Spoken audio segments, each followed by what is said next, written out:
Hi, I'm Dr.Sara Spowart, and today's video is on prioritizing our happiness, our fears that get in the way of that, and helping ourselves as well as others as a way to increase our happiness levels. So for this video, what I wanted to discuss was the importance of where we're placing our focus. Traditionally, or how mindfulness has been appropriated, that you're supposed to be in the present moment, you're supposed to detach and watch your thoughts, watch things around you, have some separation and not react. And that is really, really good for slowing down the cycles we get caught into, our negative habits and patterns.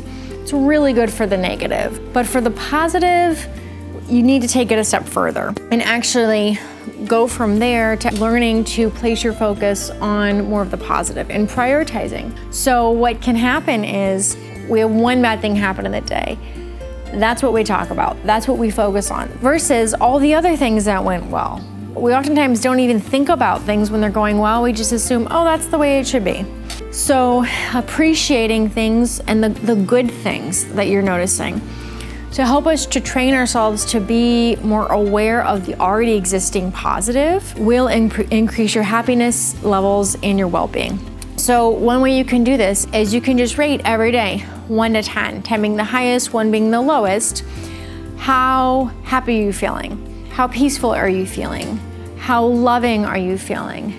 Another thing you can do is every day doing sort of appreciation things. So instead of gratitude lists, like an appreciation list where you think about, what did I appreciate for today? What did I enjoy? I know some people get very afraid and they think, well, if I don't worry about the negative, then more negative's gonna happen and I have to be prepared. I need to think 10, 20 steps ahead in all directions to protect myself. But what if it's actually not really helping you that much? What if you're kind of overdoing it? So we know with stress that a certain amount of stress is good. It's positive because it pushes us to perform, to be alert, to be paying attention, to be engaged. A certain point though becomes destructive, just like anxiety. A certain point becomes not helpful. So the same thing with prioritizing everything else that's not positive. Prioritizing the positive. It doesn't mean you're ignoring the negative. It doesn't mean you're making light of the negative. It means that you're saying this positive also matters. But we can be so afraid of the negative that that's what we hone in on, and it actually increases our fear levels. So the more you focus in on the negative and make that your priority because you're afraid and you're trying to protect yourself, the more you grow the fear. The more you focus on the positive, the more you grow the positive. An analogy that I like to use and I've heard before is that the mind is like a garden with seeds. And what we're focusing on, it's like pouring water on that and it grows into a plant. In terms of prioritizing happiness, it can be really scary for people. And if you grew up in a culture or a neighborhood or a family or society that was critical or negative or toxic, being happy maybe wasn't even safe. Because maybe if you're happy, you would have negative repercussions. Maybe what was safest was being invisible, being quiet, not being noticed. Because when you're happy, you can kind of stand out more. I've also seen that people can have a sense that, well, what if I'm happy and something terrible happens? I'm gonna lose that happiness. I'm gonna feel terrible. That's true, but you're giving yourself a terrible quality of life. And I've seen how some people cling to their unhappiness. They cling to their sadness. They cling to their pain because they would rather feel like they're controlling it than that it's coming at random to them.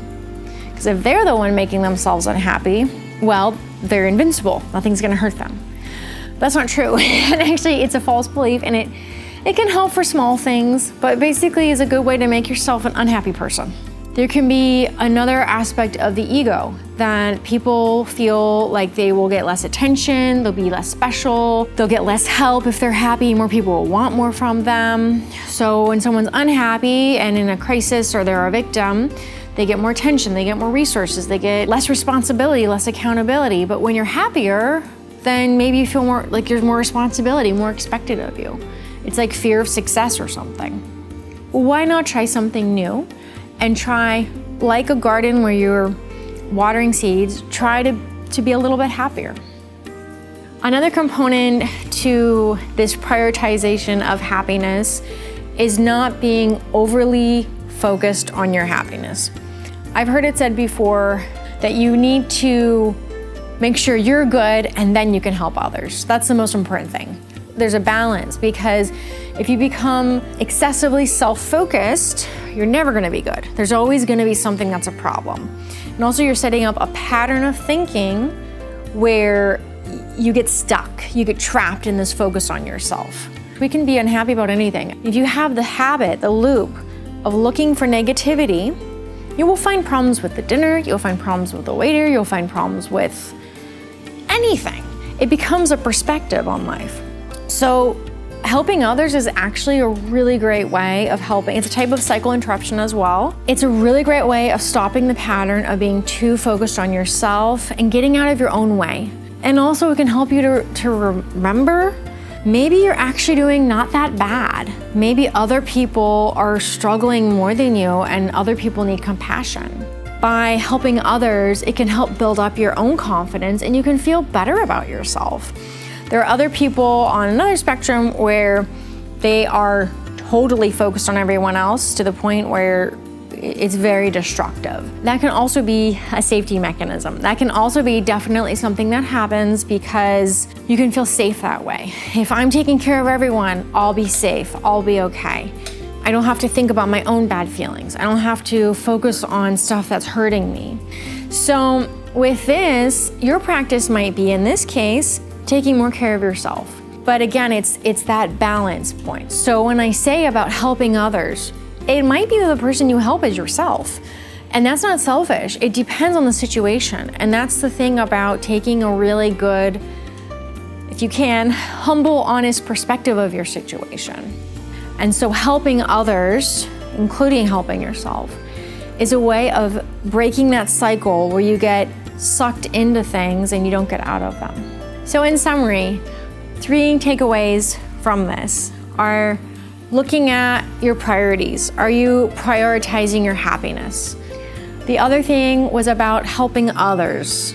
And am I helping others enough? Am I too focused on myself? If you like this video and like to follow my series, please go to www.drsaraspowart.com and I'd be happy to connect with you further. Look forward to seeing you soon.